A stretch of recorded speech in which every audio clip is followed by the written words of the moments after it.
ولا يتمنونه أبدا بما قدمت أيديهم والله عليم بالظالمين.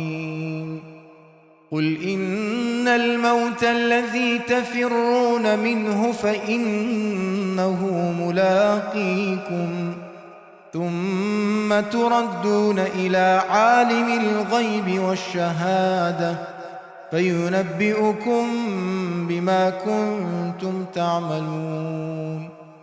يا أيها الذين آمنوا إذا نودي للصلاة من يوم الجمعة فاسعوا إلى ذكر الله وذروا البيع ذلكم خير لكم إن كنتم تعلمون.